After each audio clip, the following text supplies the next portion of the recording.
திரு சுஜாதா அவர்கள் எழுதிய கரைகண்ட ராமன் ஆன்மீக மற்றும் த்ரில்லர் சிறுகதை கேட்கலாமா? மதுராந்தகத்திலிருந்து 8 மைல் தொலைவில் இருந்தது ஸ்ரீராரம் என்னும் அந்த ஸ்ரீராமபுரம். வருக வருக என்று ஊராட்சி ஒன்றியம் அழைத்தது. கோயிலின் குள்ள கோபுரம் தெரிந்தது. காரை தொடர்ந்து ஸ்ரீராரத்தின் கருப்பட்டி நாய் ஒன்று குலைத்துக் கொண்டு தன் எல்லை வரை ஓடி வந்தது. புழுதி பாதை. கோயிலின் அருகே போய் நிறுத்தினான். கார் கிளப்பிய புழுதி படலம் இன்னும் அடங்கவில்லை. ஓர் ஆள் ஓடி வந்து, என்னங்க, என்ன வேணும் என்றான். கோயில் எப்ப திறக்கும் என்று கேட்டான். அதுக்கு நேரம் கிடையாதுங்க. அக்ரஹாரத்துல கிருஷ்ணசாமின்னு அர்ச்சகர் இருக்காரு. தக்லில நூல் நூத்துக்கிட்டு இருப்பாரு. மேற்க பார்த்த வீடு, அவர்கிட்ட சாவி இருக்கு. அப்படியா? அவரை கூட்டிட்டு வா. அவன் இங்கிருந்தே ஐயரே ஐயரே என்று கத்திக்கொண்டு ஓடினான். சிறு குழந்தைகளும் பெரியவர்களும் காரில் வந்தவனை வேடிக்கை பார்க்க வந்தனர். வெயில் கண்ணாடி அணிந்து கொண்டான். சிகரெட் பற்ற வைத்தான். பார்வைகள் கம்பளி பூச்சி ஊறுவது போல உடம்பை உறுத்தும் பார்வைகள். என்னையா என்று தன்னை பார்த்த ஒருவனை பார்த்து அதட்டினான். ஒண்ணுமில்ல சாமி, சும்மா என்றான் முண்டாசுக்காரன். இங்க போலீஸ் போஸ்ட் ஏதாவது இருக்கா? இல்லைங்க, அதுக்கு மதுராந்தகம் போகணும். சிதிலமாகி இருந்தது கோயில். மதில் பக்கம் காட்டுச் செடிகள் வளர்ந்திருந்தன. நிறைய பொக்கை இருந்தது. நூற்றாண்டுகளாக பட்ட காற்றும் மழையும் கோபுரத்தை பச்சை கருப்பாக்கி இருந்தன. நாமங்கள் அழிந்திருந்தன. மரத்தேர் ஓடுவதை மறந்து தரை தட்டி இருந்தது. அதன் அடியில் பன்றிக் குட்டிகள் வால் சுற்றி கொண்டிருந்தன. ஊழல் போதாதா, உனக்கா ஓட்டு என்று சுவரில் எழுத்துக்களில் அரசியல் காலம் கடந்திருந்தது. அந்த அர்ச்சகர் வேர்க்க விறுவிறுக்க ஓடி வந்தார். வயிறு மட்டும் விலகி முதலிலேயே வந்துவிட்டது. பூணூல் தேர்வடம் போல தடியாக இருந்தது. மூக்கு பெருசாக இருந்தது. 1945 அழகாக இருந்திருக்கலாம் அவர். இப்போது பாரியான உடம்பு. வாங்கோ வாங்கோ, கோயிலுக்கு வாரத்துக்கு ஒருத்தர் தான் வரா, அதான் நூல் நூத்துட்டு இருந்த. அவர் இடுப்பில் சாவி கொத்து செருகி இருந்தது. ஏன் ஐயரே, சாமி கும்பிட வர நேரத்துல கோயில திறந்து வச்சிருக்கப்படாது? அவங்க பாரு, மெட்ராஸ்ல இருந்து பிளஸர் எடுத்துக்கிட்டு வந்திருக்காங்க. எவ்வளவு நாளை காத்திருப்பாங்க என்று யாரோ அர்ச்சகரை கேட்டார். அட போடா எச்சக்கலை, எனக்கு கோயில் எப்ப திறக்கிறது எப்ப மூடுறதுன்னு தெரியும். நீங்க வாங்கோ சார், பெருமாள் சேவிக்கணுமா நீங்க? கோவில் வாசலில் மரக்கதவு இரண்டையும் பிணைத்து தொளதொளவென்ற ஒரு இரும்பு சங்கிலி, பெரிய கரிய பூட்டு.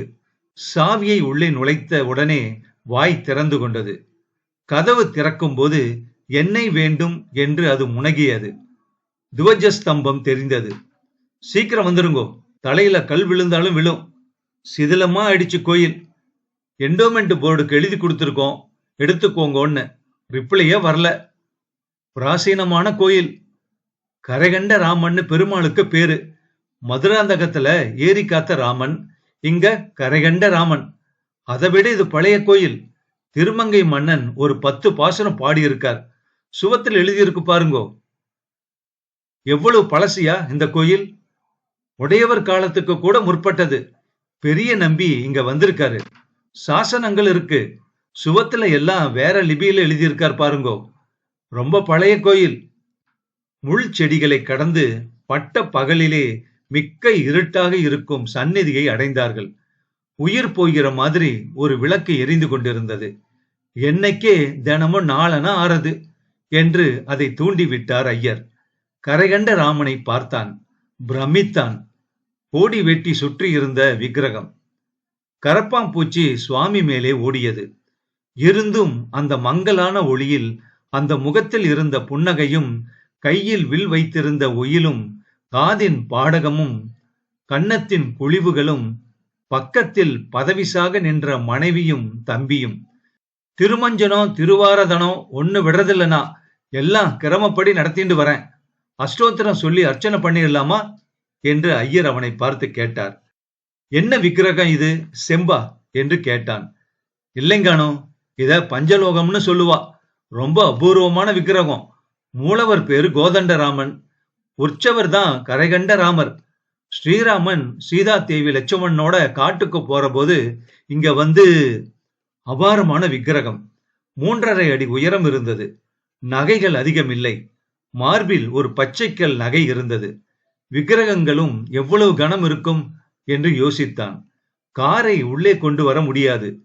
ஆனால் டிக்கியில் போய்விடும். ஒரு உளி தேவைப்படும். கத்தி தேவைப்படும். மதுராந்தகத்தில் கிடைக்கும்.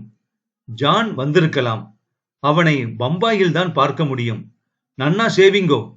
ஆரத்தியின் அதிகப்பட்ட வெளிச்சத்தில் ராமன் ஜொலித்தான். பஞ்சலோகம். 900 வருஷத்துக்கு முந்தின சிலை. அடே, உனக்கு அதிர்ஷ்டண்டா. கார்பன் டேட்டிங் கூட பண்ணலாம். அப்புறம் பணம் கொடு என்று கேட்கலாம். டாலர்கள், இனிமையான டாலர்கள்.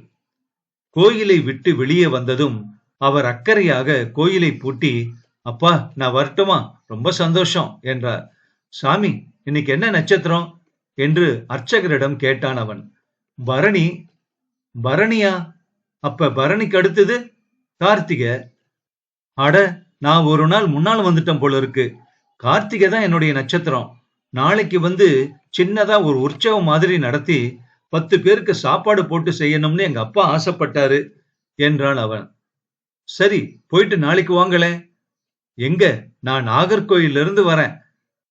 அப்ப மதுராந்தகத்துல தங்கிட்டு விடிகாரத்தால வந்துட்டேன்னா பாக்கிய நான் பாத்துக்கிறேன். அது கூட சரிதான்.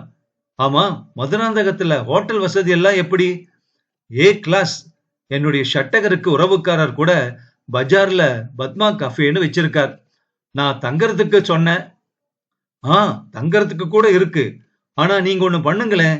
ஆட்சேபனை இல்லைன்னா நம்மாத்துல தங்கிக்கோங்களேன். ஒரு ராத்திரி தானே. என்னுடைய ஆம்படையா பேஷா தளிகை பண்ணி போடுவா. எதுக்கு 8 மைல் போயிட்டு வரணும்? அவன் புன்னகையுடன் அது கூட சரிதான் என்றான். கிருஷ்ணசாமிக்கு 16 வயதில் இருந்து ஆரம்பித்து சளைக்காமல் 5 பெண்கள் இருந்தனர்.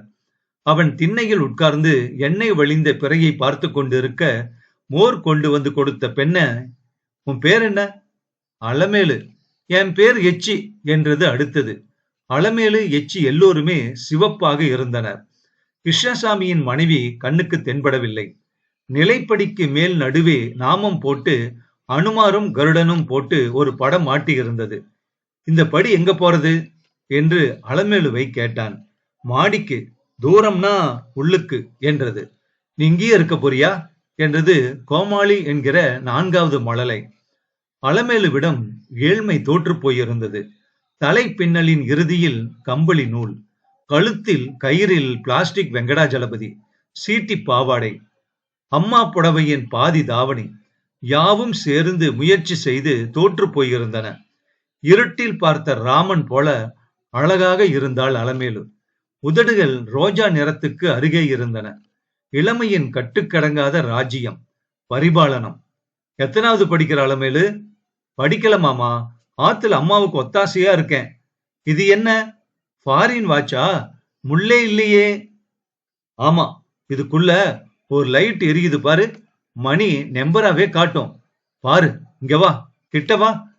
அவள் தயங்கி தயங்கி வந்தாள். டிஜிட்டல் கடிகாரத்தின் சிவப்பு எழுத்துக்களில் அவள் கண்கள் அகல விரிந்தன. ஆமா, இது என்ன சங்கிலி? என்ன மாமா இது? அங்கெல்லாம் போய் தொட்டுண்டு.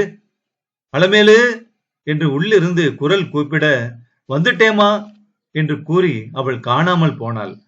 ராத்திரிக்கு ராமனை சந்திப்பதற்குள் என்று நினைத்து கொண்டான். உடனே தலையில் தட்டி கொண்டான். தான் வந்த வேலை என்ன? நடுவே எதற்கு இந்த நப்பாசை? இந்தாங்க மாமா பஜ்ஜி. அலமேலு. இந்தாங்க மாமா தீர்த்தம். இது எச்சி. இந்தாங்க மாமா கோமளி மழலை. அவன் கொடுத்த 100 ரூபாயை எதுக்கு இதெல்லாம் என்று வாங்கிக் கொண்டார் அர்ச்சகர். வாழை இலை, வாழைக்காய் எல்லாம் வாங்கி கொண்டு வந்தார். சாவி இடுப்பிலேயே செருகி இருந்தது. சாவி விழுந்துடும் போல இருக்கு என்றான். விழாது, எப்பவும் இடுப்புலதான் இருக்கும். ஆமா, உங்களுக்கு எவ்வளவு வர்றது கோயில்ல? மாசம் 15 ரூபா. அப்புறம் வருஷாந்தரத்துக்கு நெல் உண்டு, அதை வித்துக்கிறது. சாப்பாட்டுக்கு கொஞ்சம் வச்சுக்கிறது. ஆத்துக்காரி அப்பளம் போடுறா. ஒரு பையன் 8 வயசுல ஸ்ரீரங்கத்துல பாடசாலையில விட்டிருக்கேன். ஒரு பொண்ணு வக்கீலாத்துல குழந்தைய பாத்துக்கிறது. அவ 15 அனுப்புறா. மொத்தம் 7. ஆமா, என்ன பண்றது?